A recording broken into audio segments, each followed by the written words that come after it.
Oh man, Prompto is really freaking out down here. He's not feeling it. He's not having it at all. Good lord. I don't know what his deal is though. Honestly, if I was down here with my three boyfriends, I think I'd feel pretty safe. Actually, I'm fake as hell, because I would definitely, like, be jumping down Gladio's shirt to hide behind his bosoms for safety if something jumped out at me. But I guess I should, do a video intro, right?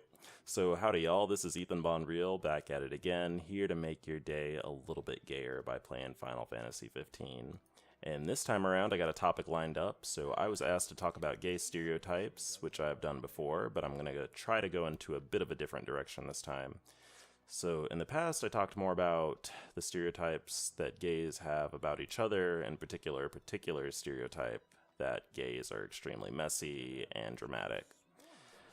However, I said that it was partially true, partially not true, and I gave my general belief on stereotypes. They don't exist because they're true, they exist because people believe in them. This time around, I'm going to talk about stereotypes more broadly, and then also why I think a lot of gay people have stereotypes about each other to begin with, and like the way that we get these stereotypes. Does that sound cool? Thumbs up. So, let's get to it. Also, if you don't remember, we're exploring a dungeon right now, which is pretty hype, but again, like I said, Prompto really does not feel comfortable down here, which is really cute. I think some of the best interactions in this game come from when you're in the dungeons, because the characters are all clearly so uncomfortable that they're just kind of talking to each other to kind of like chill themselves out. And you really get a sense of their personality types too. Like, Prompto's constantly complaining, and then Gladio's basically like, shut up, or he's trolling him, and Ignis is just kind of like, not necessarily memeing, but also trolling, but like in a more subtle way. But also very matter of fact about it. And Noctis is just Noctising.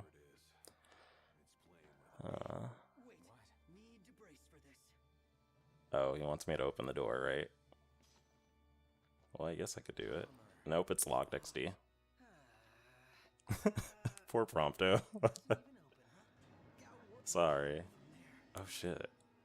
That is a little bit freaky. Honestly, it does make me a little bit nervous to be down here. But anyway, with stereotypes and stuff, so I think it's really interesting that gay people tend to have a lot of stereotypes about each other, especially like before they even really start hanging out with other gay people. And what I mean by this is, like, a lot of times when I was in my college organization or just talking to people on Grindr, I would meet people who would say they're like not like other gay people, and they would just like list off a bunch of stereotypes, and then I'd be like, oh, well, what gay people are you around to like have those stereotypes? And they're basically like, well, I don't hang out with other gay people. And what that meant to me was basically like, you saw one other gay person in high school, or like you saw gay people on TV and you were like, okay, I'm not like them, so I guess I'm like different from every other gay person who's ever existed. And that always annoys me. I think it's a little bit corny. Because it's like very clearly like you don't really know what other gay people are like because you barely interact with any other people besides like people you hook up with. So it's very fascinating to me, even though it's corny, because it's like, it really goes to show, for one, how strong homophobia is as a force in our lives, and also, holy shit, we almost got taken out by a rock. And also, like, how strong these stereotypes are, that, like, even if you've never met another gay person, you just have these stereotypes, even if you're gay and you defy them, right? Like, you don't even see yourself as like a contradiction of the stereotypes. You see yourself more like a exception to the rule, even though you don't know enough people to have a rule really to establish.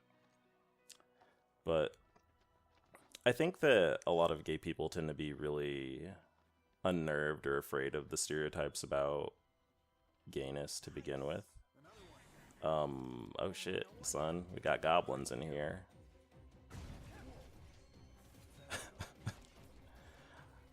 Holy shit, they're everywhere. Okay, anyway.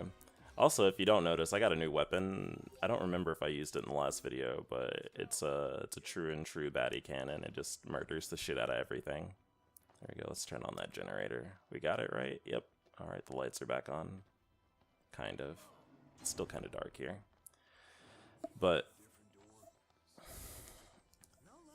like, I think a lot of people feel that stereotypes put them into a box, or that they limit their social standing, or associate them just with people they have nothing to do with, which is valid. Like, I think people don't like to be told about themselves.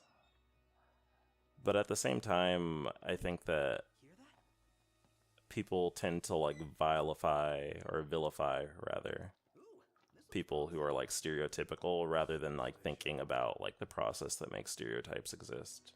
Which has always been something that annoys me. Like, a really big thing is people are mean to guys who are feminine, but because they're stereotypical, or they have a negative view of guys who are feminine because they're stereotypical, but they don't realize that there's nothing really wrong with being feminine, you know what I'm saying?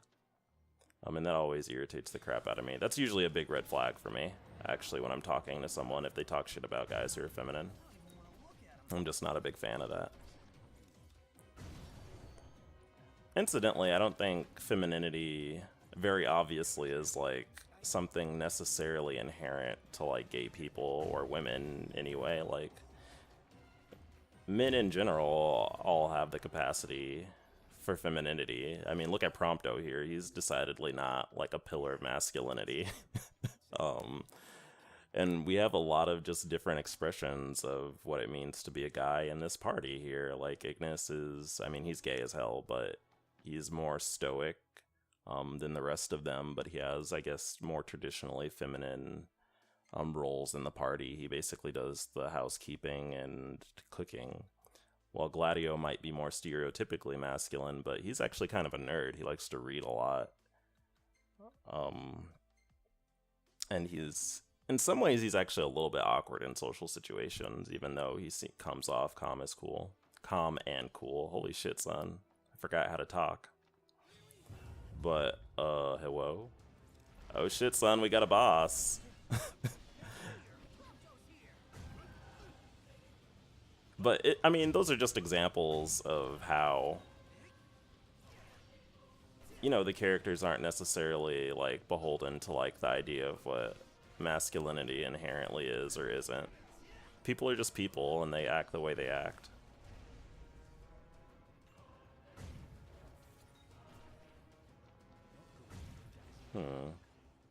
Anyone notice that spider look a little bit thick from behind? Good lord.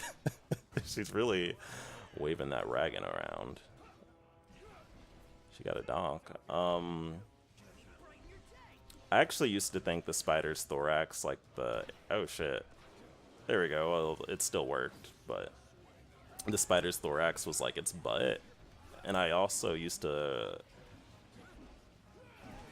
just wonder why spiders had such huge asses, but in reality it's because that's where they keep all their fucking web juice or whatever. And a lot of their organs. So, this is actually probably the first boss of the game, right? I don't think we've really fought a boss before. And I'll say this isn't particularly hard. If you don't remember, I'm post-commentating this anyway, but you have Star Shell, which is a very useful ability once you get in here, or you should if you've been messing around with the abilities in the Ascension system. And that weakens demons, which this is a demon, incidentally, if you can't tell from its freaky disposition. Oh shit. Man, we're all getting fucked up pretty bad. Good lord. I'm gonna be real, I was actually commentating over this live, and I was kind of rolling my face on my gamepad, TBH. So I wasn't really paying attention too much to what was actually going on, and consequently I was getting kind of fucked up a lot. But it's good now. This wasn't particularly hard as a boss fight. She went down pretty easy.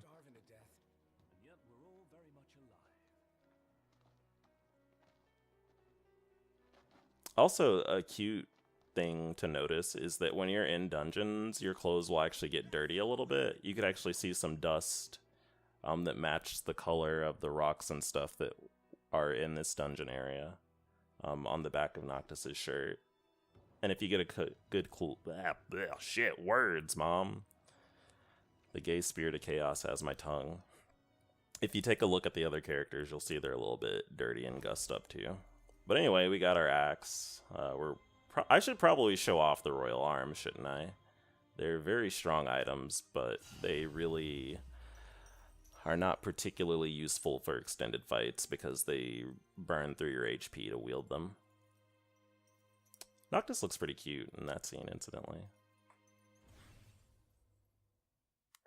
But I think that's all I have for this episode. We're going to go and cut this bad boy in just a second here, and I'm going to release this video and probably stream for the rest of the day.